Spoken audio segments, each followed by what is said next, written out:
No puedo dejar de compartirles una saga, como se dice en inglés, y en realidad es una secuela o una continuación de eventos que muchos de ustedes probablemente hayan leído aisladamente en sus distintos episodios, pero que creo que es bueno tomar un poco de distancia y verlo en continuidad. Y me refiero al debate en Estados Unidos respecto de darle la comunión o no a los católicos que están a favor del aborto, ¿no? El debate se basa en dos principios que muchos encuentran como contradictorios, y que yo no lo encuentro como contradictorio, muchos obispos lo encuentran como contradictorio, pero que son estos dos: la enseñanza por un lado de la Congregación para la Doctrina de la Fe, que firmó el entonces prefecto, el cardenal Joseph Ratzinger, que después sería Benedicto XVI, explicitando que cuando se dice en el Código de Derecho Canónico las razones para negarle la comunión a alguien, la razón del escándalo se aplica en efecto a aquellas personas que niegan el principio de la defensa de la vida desde el momento de la concepción, y se aplica a políticos que son católicos pero que se oponen a esta doctrina esencial de parte de la Iglesia. En el otro lado está el principio que otorga al obispo local, ¿no?, la normativa, también en el Código de Derecho Canónico, la normativa según la cual el obispo local es el que discierne las circunstancias en las que no existe claridad suficiente, y negarle la comunión a una persona podría ser más escandalosa que darle la comunión. Y esta norma tiene un principio, tiene una razón. ¿Qué cosa pasa si solamente el celebrante sabe que esa persona no está en capacidad de recibir la comunión? Entonces, no voy a entrar a ese debate, solamente quiero que sepan que quienes toman distintas posiciones en este debate lo hacen basados en algún tipo de documento existente, ¿no? Para mí, para la gran mayoría de católicos y para la gran mayoría de obispos, está claro cuál de estos principios precede al otro, pero es como es, existe este debate. Y recientemente este debate se ha intensificado porque el presidente de los Estados Unidos, ni más ni menos, es un católico marcadamente pro aborto, marcadamente antimatrimonio, marcadamente antifamilia, ferozmente opuesto a la libertad religiosa. Él cree que todos los llamados derechos LGBT tienen que estar por encima de los derechos religiosos, y en consecuencia es el caso típico de alguien que no debería recibir la comunión, ¿no? Pero su propio obispo, el cardenal Wilton Gregory, no es algo, por lo que dice el Código de Derecho Canónico, que puede ser decidido por una conferencia episcopal. La conferencia episcopal en conjunto puede decir esto es lo que recomendamos como política, pero al final es el obispo local el que le da el que toma esa decisión. Él es el que tiene la potestad, y el cardenal Wilton Gregory en Washington D.C. ha decidido que él siga recibiendo la comunión. En consecuencia, los ojos católicos y no católicos van a seguir viendo a Biden recibiendo la comunión por decisión del cardenal Wilton Gregory, ¿no? Pero el debate comenzó, si quieren ustedes, cuando durante se reavivó, digamos, cuando durante la Semana Santa, el Jueves Santo, con la ocasión obviamente de la misa in Cena Domini, el obispo Thomas Olmsted de la ciudad de Phoenix, en Arizona, una comunidad católica muy importante, fue visitada por San Juan Pablo II, y un obispo que es extraordinario, y por si acaso digo acá para no aparentar conflicto de intereses, es mi amigo, lo estimo personalmente y lo conozco desde hace mucho tiempo. Él publicó una carta pastoral sobre la Eucaristía, con un nombre muy bonita, Veneremus Cernui, ¿no?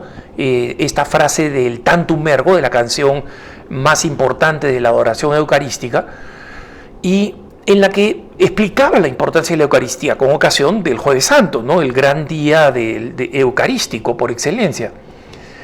Pero en ella señalaba por qué había que impedir que la comunión se dé a personas que no son dignas, y que esta decisión no era una decisión política, no, sino que era una decisión pastoral y teológica, por lo que está en juego en la Eucaristía, lo que los católicos decimos que la Eucaristía no es una forma, no es una bienvenida, no es un rito simbólico, es el cuerpo y la sangre de Cristo.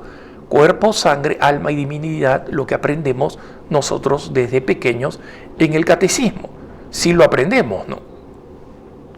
Entonces, después de esta carta, con esta afirmación, en el tiempo de Pascua, otro obispo, en este caso un arzobispo, mi arzobispo, el de la ciudad de Denver, y otra vez para no evitar que se crea que hay conflicto de intereses, revelo, también es mi amigo, lo conozco desde hace mucho más tiempo, cuando era un sacerdote de esta arquidiócesis, o sea, antes de que fuera obispo y después trasladado de vuelta a Denver como arzobispo de Denver. Y el arzobispo Aquila publicó un artículo que le pidió la revista jesuita América, ¿no? Y en este artículo él volvía a argumentar que la Eucaristía, por ser lo que era, no podía ser recibida indignamente. Nadie podía recibirla indignamente. Y por eso un sacerdote, y en este caso un obispo, un arzobispo, no solamente tiene el derecho de negarle la Eucaristía a una persona que no está, que públicamente se sabe que no está en condiciones de recibir la Eucaristía, sino que él tiene el deber de hacerlo, ¿no? Precisamente por la indignidad de la persona. Y acá vino la primera presión en contra, digamos, después de la práctica del cardenal Wilton Gregory, que él dice que él no va a negarle la Eucaristía a Biden, que él no quiere ni politizar, entre comillas, la Eucaristía, ni tampoco quiera convertirla en un arma, ¿no? Esto viene de un término en inglés, ¿no?, que verbaliza la palabra arma, weapon, y que es weaponizing, ¿no? Entonces dicen, no voy a convertir en un arma, no voy a weaponize la Eucaristía, ¿no? Y bueno, después de esto, el cardenal Blaise Cupich de la arquidiócesis de Chicago se enojó por el artículo del arzobispo Aquila y lo conminó a que se corrigiera, porque lo acusaba de un error teológico, ¿no? El error teológico de con la que lo acusaba, además utilizando a Santo Tomás de Aquino, utilizándolo mal por si acaso, ¿ah? Decía, Monseñor, le pido, lo conmino a que se corrija, porque usted se está yendo contra la esencia, miren el drama que estaba montando, ¿no? Está yendo contra la esencia de la doctrina católica cuando dice que la condición del penitente afecta la dignidad de la Eucaristía. Y acá les aclaro qué es lo que estaba argumentando Cupich, ¿no? Lo que Cupich estaba argumentando, que efectivamente la doctrina de la Iglesia, como he explicado en otras circunstancias, es que los sacramentos en general y la Eucaristía en particular es un misterio ex opere operato, o sea, en latín, en los términos que digamos de Santo Tomás de Aquino, significa que operan lo que dicen que operan, es decir, que su dignidad, su realidad es independiente de la dignidad sea del sacerdote. El sacerdote que está celebrando puede ser el más horrible pecador del mundo, pero mientras tenga facultades y potestad sacerdotal, lo que está consagrando es la Eucaristía. Y tampoco depende de la indignidad de la persona que recibe, en el sentido que la dignidad de la Eucaristía, la realidad de que es cuerpo y sangre, alma y divinidad, no cambian porque la recibe un santo o porque la recibe un pecador. Pero eso no es lo que estaba diciendo Monseñor Aquila. Entonces Monseñor Aquila dijo, perfecto, voy a publicar mi, entre comillas, aclaración. Y la aclaración fue básicamente reafirmar su doctrina. O sea que al cardenal Cupich, que supongo yo que estaba utilizando su cardenalato para tratar de intimidar al arzobispo Aquila, para el cardenal Cupich le salió el tiro por la culata, porque lo que hizo el arzobispo Aquila fue reafirmar lo que estaba diciendo. Lo que yo digo es que precisamente porque la dignidad de la Eucaristía no cambia, ¿no?, y no disminuye hasta desaparecer cuando una persona pecadora e indigna la recibe, o sea, indigna en el estado en el que se encuentra, pues todos somos indignos, ¿no?, pero indigno en el sentido de el estar en estado de pecado. Por esa misma razón, una persona no debería recibir a Dios en condiciones que son contrarias a la dignidad de la Eucaristía. Porque, como dice San Pablo, el que come indignamente come su propia condenación. Entonces, es un acto de caridad prevenir que una persona que no puede recibir la Eucaristía, como el presidente Biden, no reciba la Eucaristía. Entonces, esta secuela no se acabó ahí.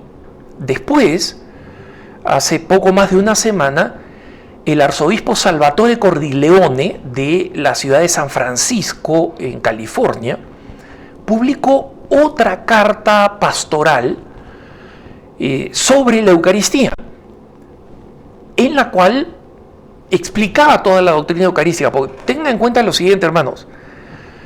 El tema de la discusión sobre si un político católico que contraviene todas las enseñanzas de la Iglesia, todas las que encuentre y todas las que puede, ¿no?, puede recibir la Eucaristía públicamente, puede recibir la Eucaristía en general, no es el tema central de ninguna de estas cartas, ¿no?, salvo el comentario de Cupich y salvo la de el obispo McElroy, que ahora voy a comentar, ¿no?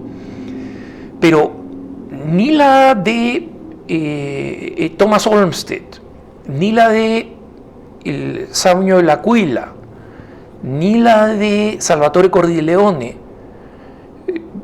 se refieren al tema importante, digamos, de la dignidad para recibir la comunión. Hablan como una carta pastoral, es una carta pastoral sobre la importancia de la Eucaristía, pero ninguno de ellos puede ser, lo sabe, tan cobarde de evitar, si escribe sobre la Eucaristía, ese tema, ¿no? Entonces, en respuesta a esta carta donde el arzobispo Salvatore Cordileone publicó el 1 de mayo con ocasión de San José Obrero, ¿no?, el arzobispo Cordileone volvió a decir: una persona, un político que va en contra de la doctrina de la Iglesia sistemáticamente, no puede recibir la primera comunión, no puede recibir la comunión en general. Pero después vino como respuesta, a pedido de la revista América de los jesuitas, el obispo de San Diego, Robert McElroy, que digamos ya está en récord, es conocido, o sea, la revista América, la revista jesuita, ya sabía a quién estaba buscando, para comentar sobre la carta de Cordileone, o sea, básicamente para enfrentarlo a Cordileone. Y Robert McElroy de San Diego, California, ¿no?, San Francisco está en el norte del estado de California, San Diego al sur, básicamente en la frontera con México, ¿no? Entonces, McElroy dice un artículo muy duro en contra de Cordileone, literalmente en contra de Cordileone. Ojo que ninguno de los anteriores que han escrito a favor de restringir la Eucaristía por su dignidad, criticó a otro obispo. Acá McElroy sí criticó a sus hermanos obispos diciendo que lo que ellos están haciendo es convirtiendo en un arma, ¿no? Weaponizing la Eucaristía. Y si la Eucaristía, y con un argumento muy feble, ¿no? O sea, un argumento malísimo en realidad, que es básicamente pompas de jabón, ¿no? Porque McElroy dice, si es que le negamos la comunión a alguien que está a favor de un mal intrínseco como el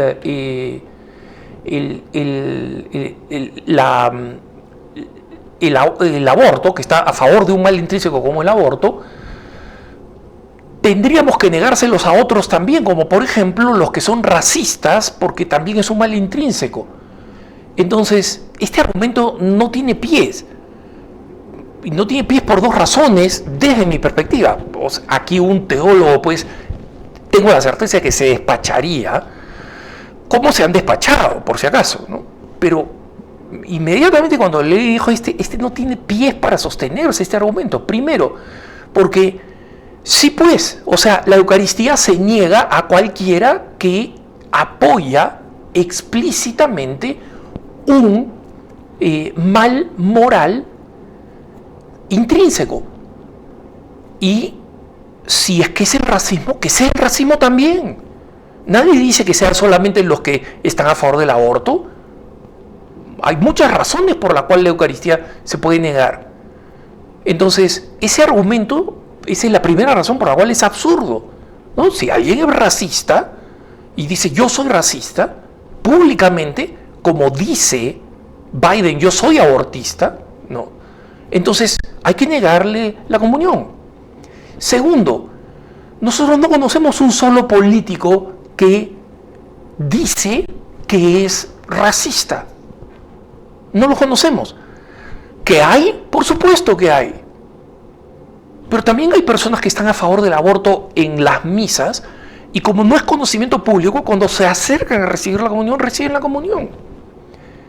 Pero sí hay políticos católicos bautizados, que además dicen que practican, que están a favor del aborto. O sea, está el presidente Biden. El presidente Biden está a favor del aborto, no es racista.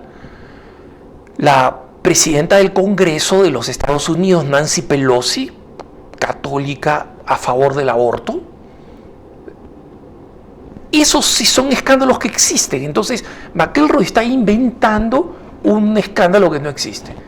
Gracias a Dios, al poco de McElroy publicar este artículo, salió de nuevo el obispo Olmsted, ¿no?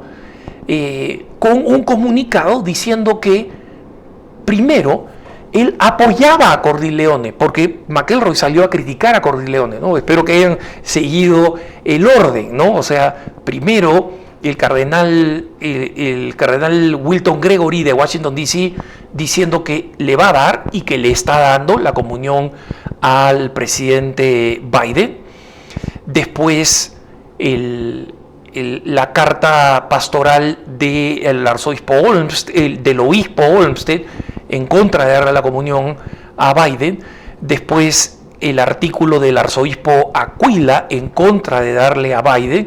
La protesta de Blase Cupich a favor de darle la comunión a Biden. La respuesta de Aquila diciendo que se reafirma en lo dicho. Luego, la carta pastoral de Cordileone. Luego, la protesta contra Cordileone de McElroy. Y en la semana que estamos terminando, ¿no? La semana que estamos terminando, el último episodio ha sido otra vez el del arzobispo Olmsted. Y les comparto algún texto de lo que dice el obispo de Phoenix, ¿no? Perdónenme que lo llame arzobispo, pero el que vive en Phoenix, el que está en Phoenix, sabe que es una ciudad gigantesca. Uno no sabe por qué esa ciudad es una diócesis, debería ser una arquidiócesis, y es 5 veces más grande que la arquidiócesis de Santa Fe, de la cual es sufragánea, ¿no? Entonces es bien fácil confundirse por qué, ¿no? Pero el asunto es que el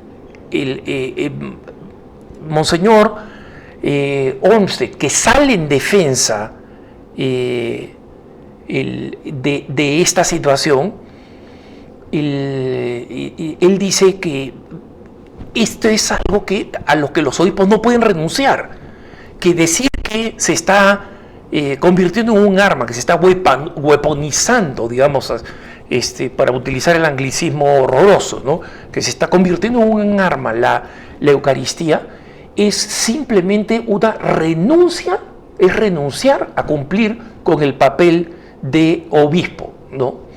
Entonces, y esta es la cita que quiero citarles de Olmsted. Dice, cualquiera que pretenda intercambiar o conceder a favor del civismo, entre comillas, y de el estar conectado por la vida eterna, debería saber que ese no es un buen intercambio, y sería especialmente negligente para mí, un obispo, quedarme callado cuando el pueblo al que estoy llamado a amar puede estar poniendo en peligro sus almas eternas. Es un peligro para ellos y es un peligro para mí si yo no enseño la doctrina. Entonces, demos gracias a Dios, hermanos, por los obispos valientes, ¿no? Y oremos por los que no lo son, por los que creen que la política y el quedar bien, la corrección política, están por encima o deben estar por encima del deber pastoral de llevar las almas al cielo. Que tengas un buen día.